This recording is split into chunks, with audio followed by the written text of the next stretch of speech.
So TikTok and Instagram are incredible. I always say Instagram's better. Facebook is also amazing too. So I try to, I don't have a company that does my social media, which a lot of people will be like, that's a big, like, no, have somebody delegate that out. I would say it's a no to delegate it. I don't delegate my stuff. Oh, really? That's great. So when you see me commenting and you see me interacting with you, it's me. That's awesome. That's even better, especially because I feel like most CEOs don't do that.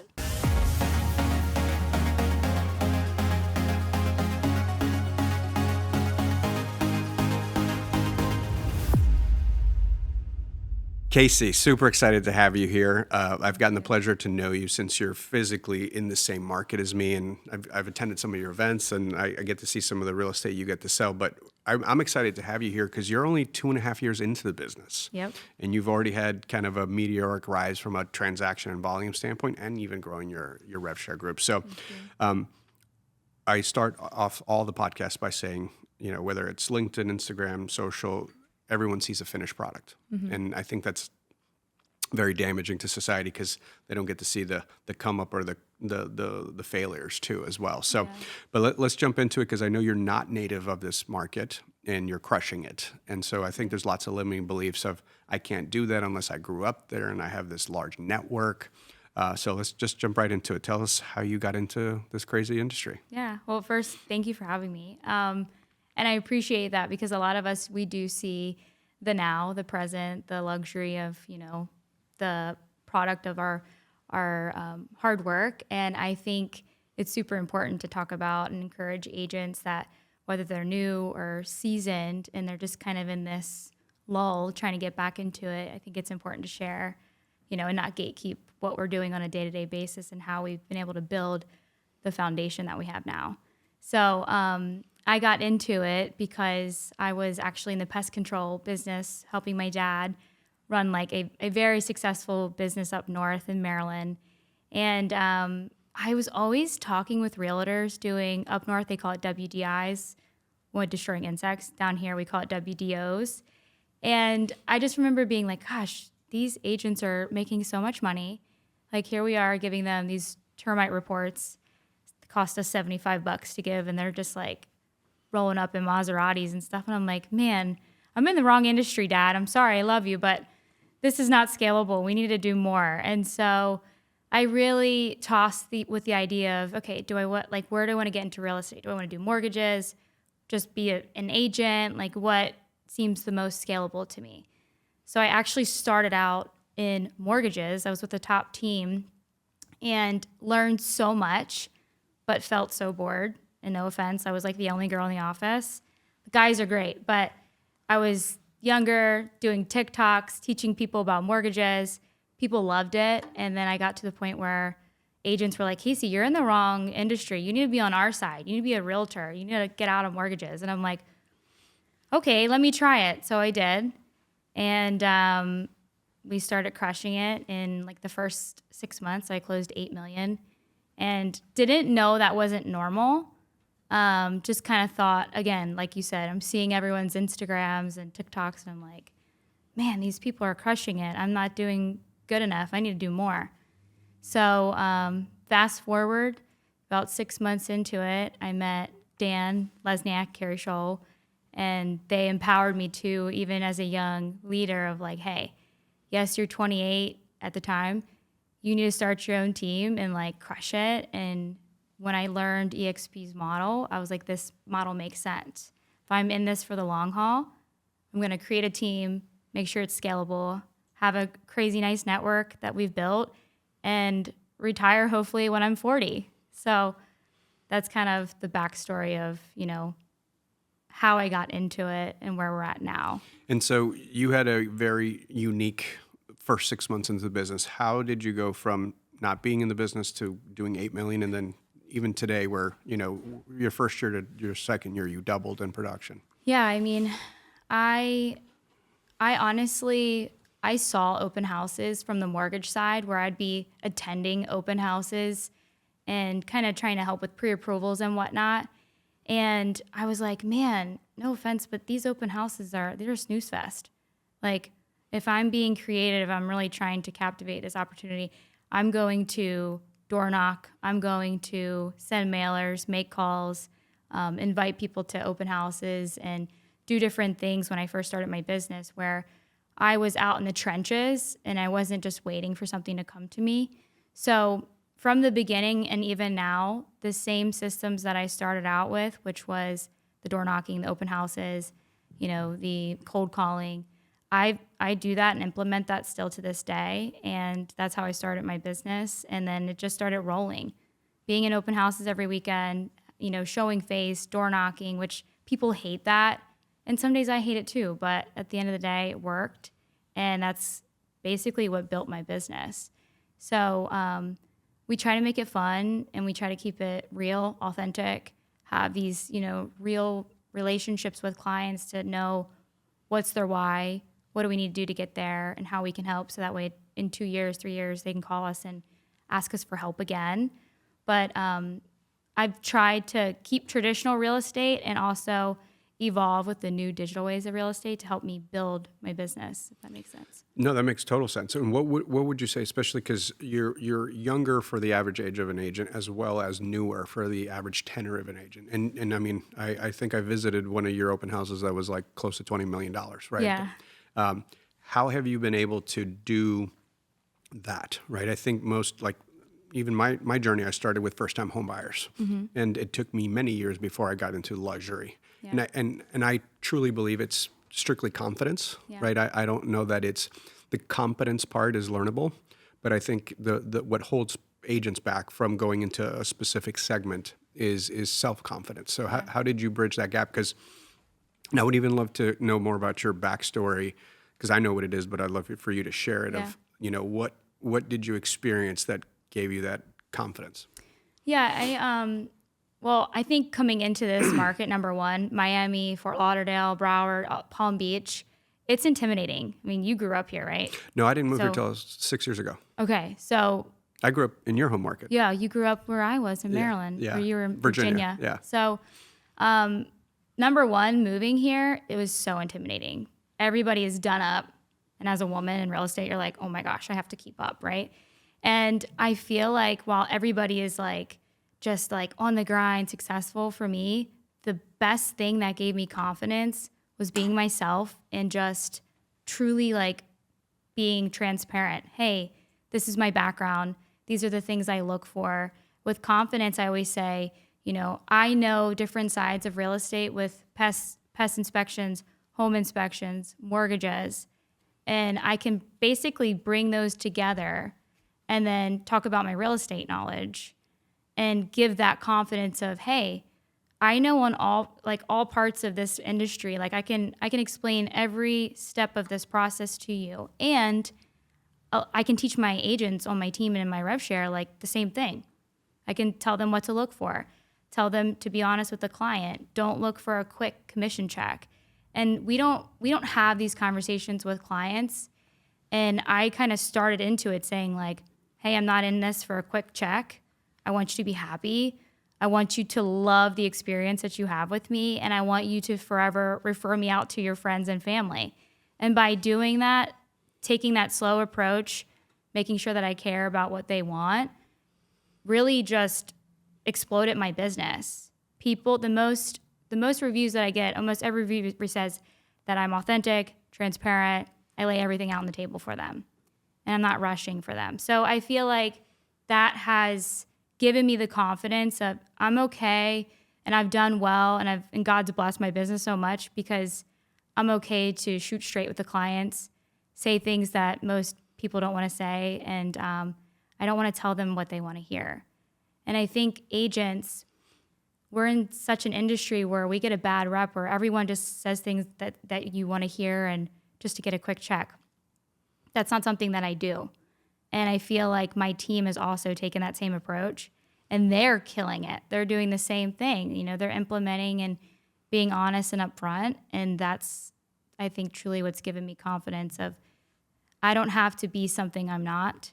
Even living in a state where I feel like you got to keep up and it's a fast pace. And being from Maryland, I grew up around like cornfields and stuff. Like we don't have what we have here up there. But I think taking that and making sure that my roots have come with me has given me the confidence to be like, it's okay to show up as yourself.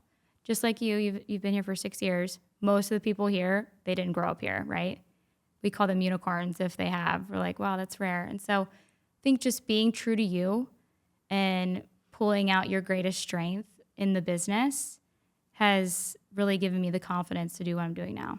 And let's talk about your team, because you touched on your team. Because again, 2.5 years in the business, how many people do you have on your production team? So right now I have 82 here in Florida. And then RevShare, we're outside of Florida as well. So I have people, most of them are here. I have some in Alabama, Maryland, northern Florida. But So the amount of homes you've sold is not normal in 2.5 years, and the amount of people you've attracted is also not normal with the length of your tenure in the business. Talk me through of how you build that value proposition, because I started on a team, and then I started a team right after. Like I went from being a team member and becoming a team leader right away, and I feel like teams are a great place for agents to learn the business, right? Yeah. If you look at the average tenure of an agent in real estate, the failure rate is very, very high. And Which I had no idea until this year. Like, it's crazy. What's the percentage? first year is a 66% attrition. So 66% of the people who pass the test and try the business don't make it to year one. Wow. And then from year 1 to year 5, it's actually 90% of that original cohort don't make it to year 5. So year 5 is kind of that magical year. It's like if you get to year 5, you're going to be in this business for life. Yeah. Type number. So I think teams are great places for people to cut their teeth and get their first couple transactions, because, on a team, you could do 10, 12, 20, 24 deals in 1 or 2 years, which if you go at it alone, sometimes that could take 5 or 10 years, right? So you compress time and you get a lot of experience. I'm curious how you build a value proposition for the folks that are joining you and your team. Yeah. So thankfully I have EXP and EXP Luxury. We have just so many tools that help us, coach us. And even for me as a team leader, I'm in the trenches. I'm out hitting the pavement with my agents. And so I'm not just a team leader that's which I think is normal, and probably more sane to be kind of back coaching, delegating and whatnot. And right now I'm still in grind mode, so I'm out there with them. So something for us is we have coaching platforms that are incredible that we utilize between EXP and my network. So Carrie Scholl, Dan Lesniak, those two people are like God's gift to me because they help coach me and mold me so much. Tim and Julie Harris, which you know and love, they're also great mentors of mine. And so our team has the opportunity and platform where we can be coached by them for free, essentially, in our network, which is crazy because a lot of brokerages that are not even with, our agents that are not with our brokerage, they pay a lot of money to be coached by those 4 humans. So we're grateful because the people that come into my network, they get that coaching for free, which, as you know, that's expensive because it's great product. You learn a lot and you can implement and make a lot of money. For me, I also opened up 2 storefronts in Lighthouse Point. So with EXP, yes, we have the amazing opportunity with the cloud brokerage. I also have a training room. I have desk for everybody where people, all EXP agents, even if they're not in my RevShare group, are welcome to come through my doors, sit, plop, study, make cold calls, whatever they need to do. So the culture we've created has been very empowering per agent, just like I feel like what you and Glenn live off of like just empowering agents. I've taken that and I've just taken it to heart and made sure that my own network is basically feeling special, valued, empowered, and having longevity in their business. So, for example, I don't charge a team split. I think I'm the only team leader that doesn't charge a team split. I know that's insane. I also don't charge any desk fees or extra office fees for the office. My RevShare and my production pays for that itself. So people that come with us, whether they're in a different state or in Florida, they have access to everything like they would some of these expensive teams at other brokerages locally. And they're getting crazy coaching. accountability from other agents, able to leverage my listings, work our open houses, not be charged an extra splitter fee. So it's allowing them to take more of their money home, keep them. We have a very low turnover rate in our network, which is awesome. So we're building longevity. We're teaching people how to fish, because at the end of the day, and there's nothing wrong with this because this is how you scale. But if I'm constantly giving agents leads out of the palm of my hand, right? And they're just taking 50-50, doing all this work, probably unhappy to pay out those splits, I figured, okay, I'd rather build and I'd rather teach them how to fish, teach them how to go get 100% of your own commission, how to cap with the company.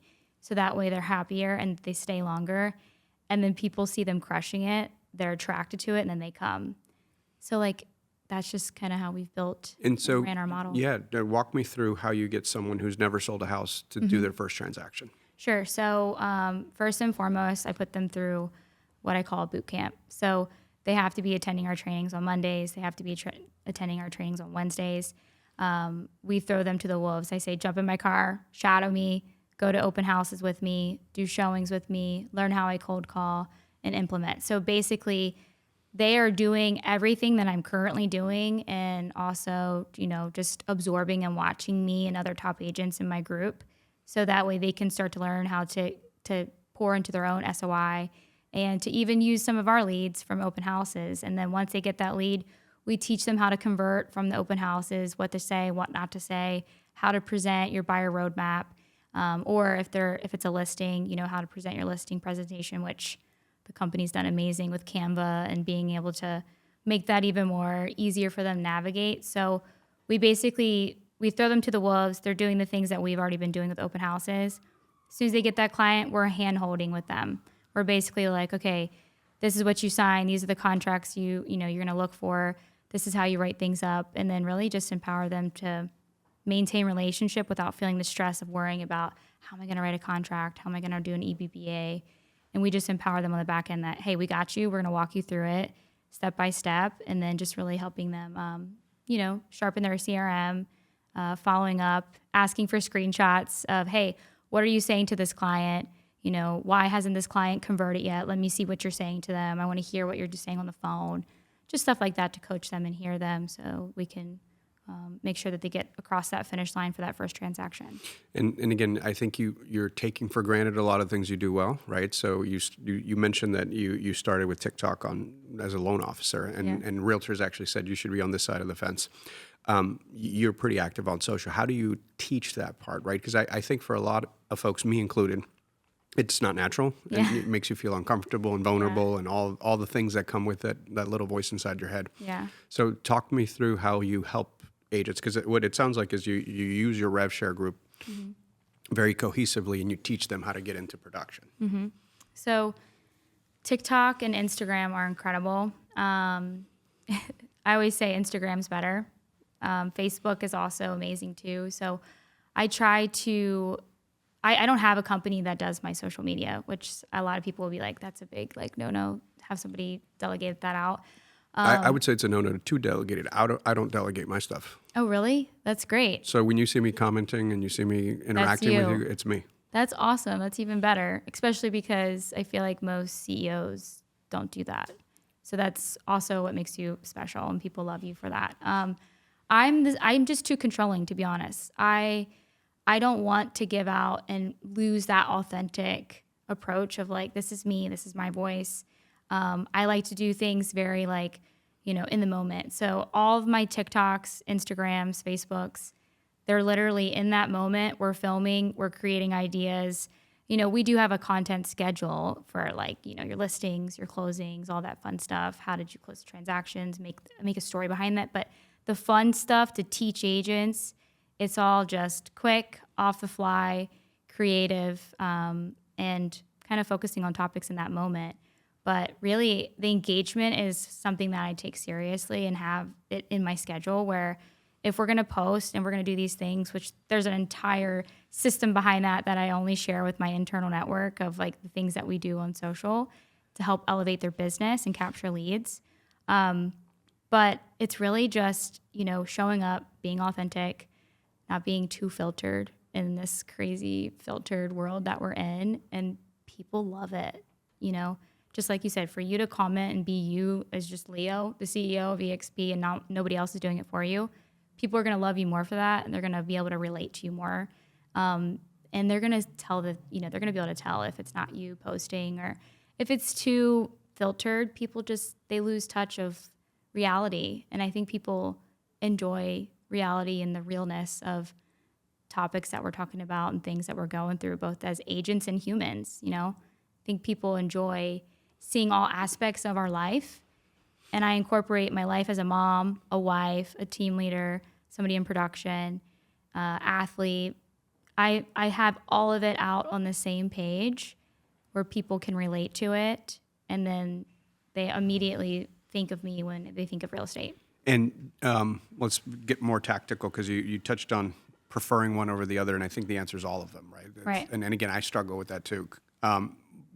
Do you use the same content, or do you make purpose-fit content for that platform that reaches an audience? Like, for example, in Facebook, if I do long-form writing, it works way better than a video, right? Right. And then the video obviously probably works better on TikTok or Instagram versus a graphic and Instagram. So each platform tends to have a better performing format. Are you shooting one piece of content and editing it so it's purpose fit for each platform, or are you going and redoing it, or are you just putting all the same? So TikTok and Instagram, they're always going to be the same. So I usually film it, edit it in Instagram, and then I'll download it, basically replicate the sound, put it into TikTok. Same thing though, everybody, we have an attention span of a goldfish when it comes to TikTok or Instagram. That's meant to be short, get to the point, give me some type of entertainment or a story or value, and then be fast. Facebook, I agree with you. You're more longer posts, you share your stories, your wins. I think Facebook is a lot different for me. I will share my stuff from Instagram onto Facebook, but I will create a story, make my longer posts just specifically in Facebook. And this sounds bad, but I don't know how else to say it. Facebook is where the money is at. Why? The older people are on Facebook, right? So your clients that are older, they love Facebook. They hate Instagram and they hate TikTok. However, you can't miss the wave of the younger entrepreneurs that are still out there buying a house, wanting to invest, wanting to learn. So the way that we make it very younger and fun and lively on Instagram and TikTok is very different than the way we do it on Facebook. So Facebook is more of like, we're sharing the story in the long caption because people enjoy reading it and seeing it, and maybe posting a picture rather than doing all three platforms the same, if that makes sense. So very similar to what you said, longer story, post, writing on Facebook, maybe a picture. Still share my stuff on my story on Facebook, but definitely different context. So, sure. And in 2024, you doubled over 2023. And if I had to guess, you're probably going to do it again in 2025. I pray, knock on wood. Please, Jesus. What do you think, if you had to pick one thing in 2024 that you could control, that one activity, and just say, okay, Kacie, you can only do one thing every single day? What really worked in 2024? 24 for me is circle prospecting. That's been amazing for me. I'll cold call where my listings are. And walk me through that script, Sure. because I think a lot of people hear that and then they just get stuck in analysis. Like, well, Yeah. she didn't tell me what to say. Yeah. So there's two parts to this. So let's say I'm having an open house in Pompano Beach, and I go scuba diving there often. I love that beach. You do? Yeah. Oh my gosh, call me. Because I'm literally right there. So I'll basically use RedX or Vortex, IMAP, Forewarn, whatever that we need to do to find a decent phone number. And on IMAP, or the software that we use, which my title company is amazing that they provide it for us agents, we basically pull phone numbers and we focus on a subdivision around our open house. And I'll call. So first you got a listing there, and you circle prospect around it, driving towards an event, an open house. So open house, or if I just sold something, or if I'm about to list something, I use any of those things to build rapport with the clients that we're calling. And I'm calling them, they answer, I'm like, hey, Mrs. Jones, this is Kacie Anderson. I don't know if you saw my sign yet or if you received my mailer in the mailbox, but we're having an open house. Essentially, I'm inviting you to a house party, which sounds so much fun, right? When's the last time you've been to a house party? This Saturday, 11 to 2. Do you actually say that? Oh, I say house party. They love it. That's your script. Yep, that's my Okay. script. I love it. Keep Inviting going. you to a house party. When's the last time you've been to a house party? And you're like, I don't know, 30 years ago or something, like, something funny and stupid. And I'm like, I want you to come by. I want you to see the house. I'm sure you're happy with where you're at, but I would love to show you what we're doing. So if you have any family, friends, coworkers, somebody in your Facebook group, I want you to share this house because it's amazing. It's on your street. And I promised my seller that I would call everybody in the subdivision. So this is my call to you. This is my invite to you. I'd love for you to come. And even if you don't want to buy it, come by and get a dandy donut. Okay? They're freaking $3 donut. Get a dandy donut and a water and just, walk back home. Systematic, you have the same thing at every open house, Pretty much. which is donuts and water? Donuts, water. If it's, fall, I do those crazy good apple glazed cider donuts to spice it up. No pun intended. We just invite them. We try to lure people with food, and just really. Like, do you put on music? Because you called it a house party. So. Yeah, we do put on music, and it's fun music. It's not like boring music, Frank Sinatra, even though I love Frank. But we make it fun. We make it lively. We also give out raffles. So every Sunday, if we have an open house on Saturday and Sunday at 4:00, we have like an open raffle where we'll give like a Publix gift card to whoever wins it, and we like make it live. So we're like, okay, it's literally going to be on my Instagram, which that's another thing that, I love, because people that come in, I say, scan this QR code. This is my Instagram.